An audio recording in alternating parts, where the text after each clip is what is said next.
Guys, good morning. तो आ गई हूँ मैं काफ़ी लंबे समय के बाद एक नए वीडियो के साथ। तो इस वीडियो में मैं बताने वाली हूँ मेरे डिलीवरी का एक्सपीरियंस। मेरी डिलीवरी का एक्सपीरियंस कैसा रहा और मेरी सी सेक्शन डिलीवरी हुई है या फिर नॉर्मल डिलीवरी।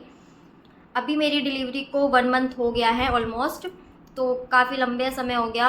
बहुत दिनों के बाद मैं ये सब चीज़ें आपके साथ शेयर कर रही हूँ।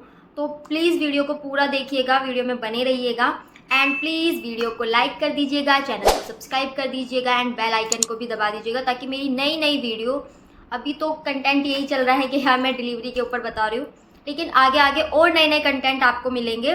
तो प्लीज़ चैनल को सब्सक्राइब कर लीजिएगा मेरी सारी अपडेट्स देखने के लिए और नई नई वीडियो जो आती रहेंगी उनको भी देखने के लिए। तो चलो स्टार्ट करते हैं, लेट्स बिगनिंग। सबसे पहले तो मैं बता दूं कि I am blessed with baby girl. मेरे को बेबी गर्ल हुई है और मैं उसके सिम्टम्स भी आपके साथ शेयर करूंगी, तो जल्द ही उसके सिम्टम्स के ऊपर भी वीडियोस बनाऊंगी। स्टार्टिंग से स्टार्ट करते हैं। सबसे पहले तो जब मेरे को 9th मंथ स्टार्ट हुआ तो फिर उसके 4 डेज़ बाद मैं डॉक्टर के पास गई और डॉक्टर से मैंने कंसल्ट किया एंड मैंने लास्ट अल्ट्रासाउंड अपना 9th मंथ लगने के 4-5 डेज़ बाद कराया था। तो उसमें ये आया था, डॉक्टर ने बोला कि 4 to 5 day after 4 to 5 days आपके कॉन्ट्रैक्शंस आ जाएंगे और आपको दोबारा से विजिट करना है और बेबी का वेट भी सही है। मतलब ये सारी चीज़ें मेरे को बता दी थी और मेरे को ये लग रहा था 9th मंथ के स्टार्टिंग में ही कि अब बस 4 to 5 डेज़ के बाद बेबी हो जाएगा।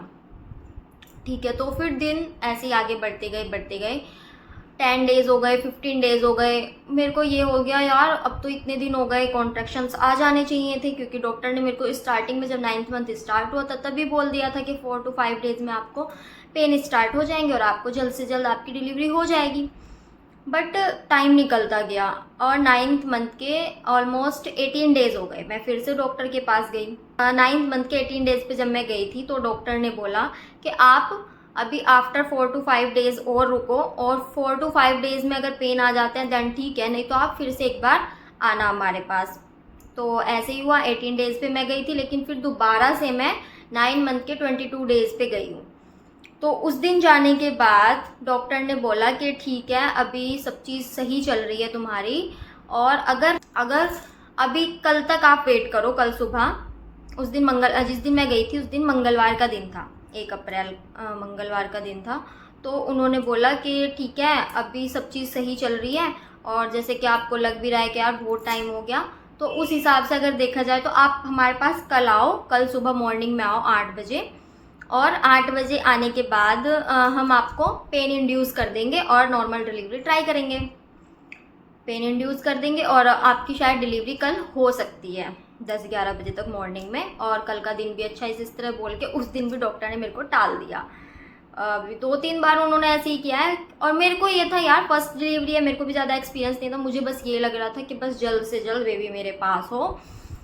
उन्होंने बोला था कि आप जमों का पानी जो है, जो जमे होते हैं खाने के मीठे जमे, उनका पानी वानी पी के आना, तो उससे आपको पेन आ जाएंगे और यहाँ आके हम भी पेन इंड्यूस कर देंगे आपको, तो फिर आपकी कल नॉर्मल डिलीवरी हो जाएगी।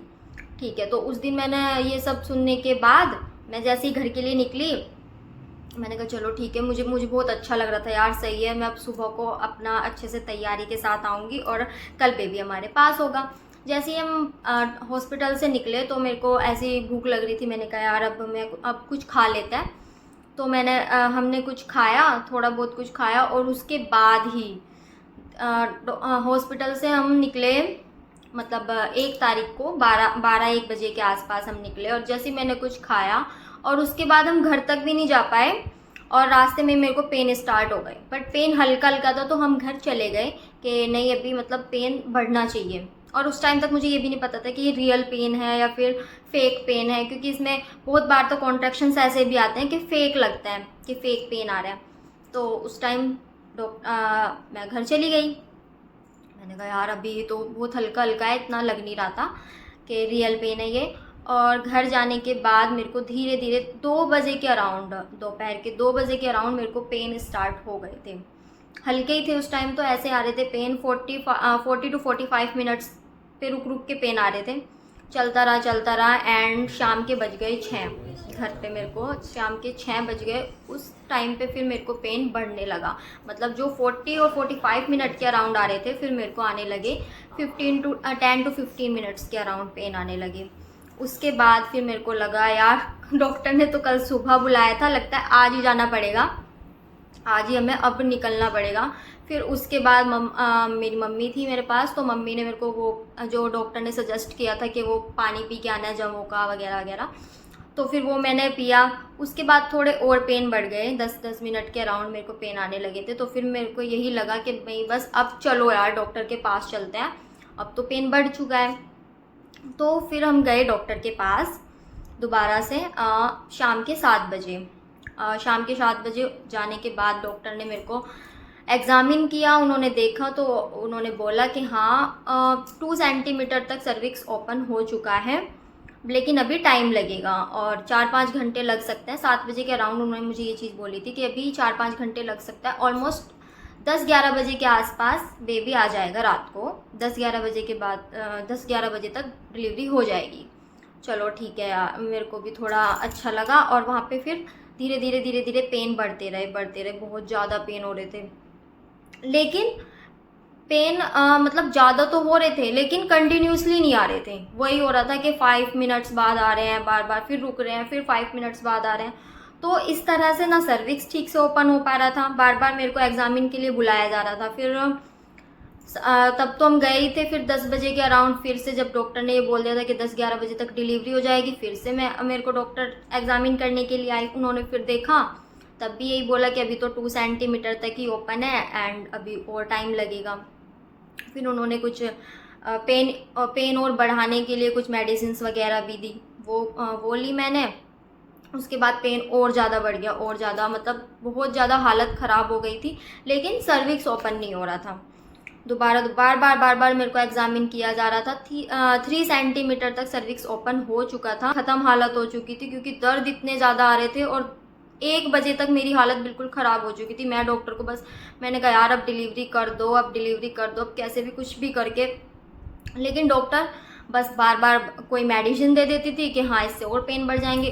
और जो सेकंड टाइम उन्होंने मेडिसिन दी, उसके बाद मेरे को वोमिटिंग हो गई। वोमिटिंग के बाद और ज़्यादा हालत ख़राब हो गई मेरी, तो बिल्कुल ख़त्म हो गई। मेरे को ऐसा हो रहा था कि अब तो मैं बेहोश हो जाऊँगी, अब और नहीं मैं सह सकती इस दर्द को। बार बार वहाँ पे एक्सरसाइज भी कर रही हूँ, घूम भी रही हूँ, हर चीज़ कर रही हूँ कि यार कंटिन्यूसली पेन आ जाए यार। मतलब कहाँ तो मैं हर एक छोटी छोटी सी सुई से भी डरती हूँ, और वहाँ पे जाके और ये चाह रही थी कि यार और ज़्यादा पेन आ जाए। इतना पेन जबकि हो रहा था, तो कंटिन्यूसली कोई पेन नहीं आ रहा था। यही हो रहा था कि हाँ रुक रुक के पेन हो रहे थे, बहुत तेज़ पेन थे लेकिन रुक रुक के हो रहे थे। तो वोमिटिंग के बाद देन फिर से मैं डॉक्टर के पास गई कि यार अब तो हालत और ज़्यादा ख़राब हो चुकी है, एक बार और ट्राई करो। फिर से उन्होंने सर्विक्स का देखा, और जब वो सर्विक्स देखते हैं ना तो मतलब इतना पेन होता है। मुझे बार बार उस चीज़ में सबसे ज़्यादा डर लग रहा था कि यार अब फिर से एग्ज़ामिन करने आएंगे, फिर से पेन और ज़्यादा पेन होगा, कुछ तो हो ही रहा है, कुछ और ज़्यादा पेन होगा। तो बहुत ख़राब हालत हो चुकी थी। एक्चुअल में क्या हुआ ना, मेरा जो बेबी था वो लास्ट टाइम पे, उस दिन पेन वाले दिन मतलब, तो लास्ट टाइम पे वो ऊपर था, उसका हेड नीचे आ ही नहीं रहा था, वो ऊपर की साइड हो गया था और ज़्यादा ऊपर चला गया था। मतलब at the end 9th month तक मेरा जो बेबी था वो नीचे था, लेकिन जैसे ही 9th मंथ लगा था वो धीरे धीरे क्या तो नीचे आना था और वो और ऊपर जा रहा था। तो लास्ट वाले दिन भी जिस दिन पेन आ रहे थे वो ऊपर था, इस वजह से सर्विक्स ओपन हो ही नहीं रहा था ठीक से। 3 सेंटीमीटर तक ही सर्विक्स ओपन हुआ था। तो फिर मुझे उन डॉक्टर का 1 बज गया यार इतने दर्द में। 2 बजे से मैं दिन के 2 बजे से रात के 1 बज गया, कुछ नहीं हो रहा। बार बार डॉक्टर्स भी आती हैं, चेक करती हैं और मेडिसिन दे देती हैं। उस टाइम भी फिर उन्होंने कुछ मेडिसिन दी। अब भगवान जाने क्या था क्या नहीं था। डॉक्टर्स को भी ये था उस टाइम कि अब हमें सोना है, और उनके सोने का टाइम हो चुका था, रात के 1 बज रहे थे। तो उन्होंने पेन बढ़ाने की जगह मेरे को लास्ट टाइम पे 1 बजे के आसपास, 2 बजे के आसपास मेरे को मेडिसिन दी, जिससे पेन थोड़ा सा हल्का हो जाए। पेन होते रहेंगे कंटिन्यूसली, पर थोड़े हल्के हो जाएं, ताकि मैं उनको बार बार जाके परेशान ना करूं, उनको बार बार जाके ये चीज़ें ना बोली जाए कि अब मतलब अभी चेक कर लो, ये कर लो, वो कर लो और डिलीवरी कर दो। वो परेशान हो रही थी क्योंकि उन्हें शायद सोना था, इस वजह से उन्होंने थोड़ा हल्का होने के वो दे दी मेडिसिन। मेरे को दर्द तो हो रहे लेकिन थोड़े रुक रुक के आ रहे। मैं अपनी मम्मा से कहने लगी, मम्मा मतलब और ये तो और कम हो गए, मतलब पहले 5 मिनट्स में आ रहे थे, अब 10 मिनट्स हो गई लेकिन आ रहे हैं वैसे ही, और दर्द बहुत ज़्यादा हो रहा है। मैंने कहा अब मैं नहीं रह सकती। मेरी उस टाइम पे ऐसी हालत इतनी ख़राब हो चुकी थी, बहुत ज़्यादा, बिल्कुल डाउन, मतलब मुझे कुछ नहीं समझ आ रहा था। मुझे ये था कि बस कैसे भी अब बेबी डिलीवर हो जाए, अब कुछ भी हो, अब बस बेबी डिलीवर हो जाए। तो फिर हम मेरे जो हस्बैंड है वो दूसरे हॉस्पिटल, जो साइड में एक और हॉस्पिटल है, वहाँ पे भी मैंने चेकअप करा रखा था, तो वहाँ का भी हमें सब चीज़ें पता थी। तो वो 3 बजे के आसपास दूसरे हॉस्पिटल में जाते हैं, रात के 3 बजे, क्योंकि हमें लग रहा था कि इस हॉस्पिटल में ये बहुत ज़्यादा लापरवाही कर रहे हैं, ये ठीक से देख नहीं रहे हैं, बहुत ज़्यादा लापरवाही हो रही है। तो उसके जस्ट 5 मिनट की दूरी पे ही दूसरा हॉस्पिटल था, वहाँ पे भी मेरे को सब पता था, सब देख रखा था। तो मेरे हस्बैंड 3 बजे के अराउंड मेरी मम्मा के कहने पे और मेरी हालत देखने पे उन्होंने बोला कि अब यहाँ पे नहीं होगा कुछ भी, ये तो कुछ ठीक से बता नहीं रहे हैं। पे जाने के बाद उन्होंने वहाँ पे सब पता किया, सब जानकारी ली कि हाँ अभी डॉक्टर्स अवेलेबल है, सब चीज़ें अभी के अर्जेंटली एकदम से एमरजेंसी में आ सकते हैं या नहीं आ सकते। उन्होंने अलाउ कर दिया कि हाँ आप एमरजेंसी में लेके आ जाओ, एकदम आपकी डिलीवरी हो जाएगी। इस तरह मेरे हस्बैंड वहाँ पे जाके बात कराए, फिर आए दोबारा से हमारे पास। तो फिर हम सब पैक करा, बैग वैग जो भी वहाँ पे वो कर रखा था, वहाँ से हम डिस्चार्ज हुए, बिना डिस्चार्ज के, सॉरी कागज़ वागज़ भी शायद डिस्चार्ज के ही बाद में लेके गए हैं इनको। फिर तो बस मैं दिख रही थी कि हाँ यार अब कैसे भी डिलीवरी हो जाए। तो फिर वहाँ से हम एकदम से निकल गए सामान वगैरह पैक करके। 5 मिनट की दूरी पे था, वहाँ तक भी बहुत ज़्यादा दर्द हो रहा है जाके, मतलब फिर मैं वहाँ के जो डॉक्टर थे वो बहुत अच्छे थे, बहुत ही ज़्यादा, मैं ये कहूँगी। एकदम से जाते ही उन्होंने फिर मुझे एग्ज़ामिन किया, उन्होंने देखा कि अब तो नॉर्मल डिलीवरी पॉसिबल नहीं है, क्योंकि बेबी का जो वेट है वो पेन की वजह से भी बढ़ चुका था। ऑलरेडी मेरे बेबी का वेट काफ़ी अच्छा था, टचवुड, काफ़ी हेल्दी था बेबी, मतलब अभी भी है हेल्दी। तो क्या हुआ ना, फिर उन्होंने देखा कि बेबी का जो वज़न है वो अब दर्द की वजह से भी, जो तुम्हें पेन आ रहा था इतने टाइम से, उसकी वजह से भी काफ़ी फूल गया है बेबी, अब फूल चुका है, अब नॉर्मल डिलीवरी पॉसिबल नहीं है।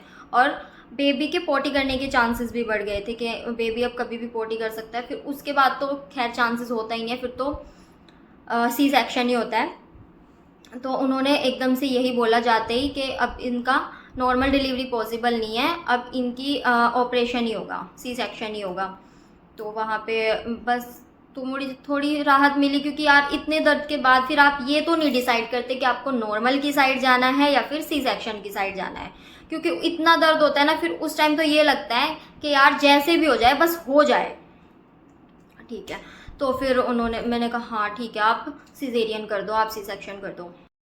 और फिर जैसे ही मतलब मैंने ये बोला, मैंने कहा हाँ यार सी सेक्शन कर दो अब। तो वहाँ पे मेरे हस्बैंड से भी पूछा गया बाहर जाके, मैं तो अंदर थी रूम में, उनसे भी पूछा गया कि सी सेक्शन अलाउ, मतलब सी सेक्शन करना पड़ेगा, उनको सारी कंडीशन बताई गई। तो उन्होंने भी हाँ कर दी कि हाँ सी सेक्शन कर दो। फिर फॉर्म वॉर्म भरवाया गया होगा, साइन वगैरह लिए होंगे, और उसके बाद मेरे को ऑपरेशन थिएटर में ले जाया गया। और जैसे ही वहाँ पे एनेस्थीसिया लगा, उसके बाद मुझे कोई पेन नहीं हुआ, इतनी राहत मिली, बहुत ज़्यादा, मतलब मुझे इतना सुकून मिला कि यार 14-15 घंटे तक आप जब दर्द में रहते हो, उसके बाद जब इस तरह की राहत मिले तो कितना ही अच्छा लगेगा। मतलब एनेस्थीसिया के बाद मुझे कुछ होश तो था, पर पेन बॉडी का सारा गायब हो चुका था। देन हाँ, इसमें मैं ये व्लॉग काफ़ी लंबा हो जाएगा, तो मैं आफ्टर सी सेक्शन का व्लॉग एक दूसरा बनाना चाहूँगी। ये व्लॉग तो यहीं तक है कि आप सभी को पता लग गया होगा कि मेरी किस किस तरह की जर्नी रही है नॉर्मल डिलीवरी से। स्टार्टिंग से ही मेरे को डॉक्टर ने बोल रखा था कि आपकी नॉर्मल डिलीवरी होगी, और स्टार्टिंग से मुझे भी यही लग रहा था कि हाँ यार नॉर्मल ही होगी मेरी डिलीवरी। लेकिन वही है कि लास्ट टाइम पे क्या हो जाए वो किसी को नहीं पता, चाहे किसी ने कितनी भी प्रिपरेशन कर रखी हो, कितना भी उसने एक्सरसाइज वगैरह कुछ भी कर रखा हो, लेकिन लास्ट मोमेंट पे आप ये नहीं कह सकते कि आपकी नॉर्मल डिलीवरी होगी या फिर सी सेक्शन होगी। कुछ भी हो सकता है, वो लास्ट मोमेंट पे एकदम से कुछ भी बदल सकता है। अभी रिसेंटली मैं मेरे साथ की एक और प्रेग्नेंट लेडी थी, उसको फॉलो करती थी। तो उससे पता लगा वो इतनी एक्सरसाइज करती थी, स्टार्टिंग से इतनी एक्सरसाइज करती थी, उसने नॉर्मल डिलीवरी के लिए अपनी पूरी जान लगा दी, लेकिन फिर भी लास्ट में सी सेक्शन ही हुआ है। तो मुझे लगता है कि ठीक है यार, अब मेरा भी सी सेक्शन हुआ है मैंने, लेकिन इतनी एक्सरसाइज, सही पूछो तो मैंने कोई ज़्यादा एक्सरसाइज नहीं करी, बहुत कम करी है, लेकिन ठीक है। मुझे इतना ज़्यादा ये भी नहीं था स्टार्टिंग से ही कि मेरा नॉर्मल होगी या सी सेक्शन होगी। बस हाँ, डॉक्टर कहते थे कि आपकी नॉर्मल होगी डिलीवरी, क्योंकि आपकी सब चीज़ें सही आ रही हैं, सारी कंडीशन सही हैं, लेकिन फिर भी सब सही रहा। मुझे कोई इस बात में दुख नहीं है कि मेरी सी सेक्शन डिलीवरी हुई है। सब रिकवरी के ऊपर बात है यार, आप धीरे धीरे फिर जैसे जैसे रिकवरी होती रहेगी आपको खुद सही लगता रहेगा। सी सेक्शन भी कुछ ज़्यादा बुरी बात नहीं है। हाँ, मेरे को अभी एक डेढ़ महीना हो चुका है रिकवरी में, ठीक है, धीरे धीरे हो जाएगी वो भी, बट बेबी ठीक है। सबसे बड़ी बात है कि बेबी हेल्दी हो, ठीक हो। तो बस यही ब्लॉग को एंड करते हैं, क्योंकि ये ब्लॉग काफ़ी लंबा हो चुका है। तो आफ्टर सी सेक्शन का मेरा जो एक्सपीरियंस है वो मैं दूसरे ब्लॉग बनाना चाहूँगी उस पर, आफ्टर सी सेक्शन की रिकवरी का जो ब्लॉग रहेगा। अभी ये वाला काफ़ी लंबा हो जाएगा नहीं तो प्लीज़, अगर वीडियो आपको थोड़ा हेल्पफुल लगा हो या फिर आपको भी इस जर्नी से कुछ सीखने को मिला हो, तो प्लीज़ वीडियो को लाइक कर दीजिएगा, चैनल को सब्सक्राइब कर दीजिएगा और बेल आइकन दबा दीजिएगा, ताकि मेरा next vlog after C section recovery का भी आप जल्द से जल्द देख पाओ।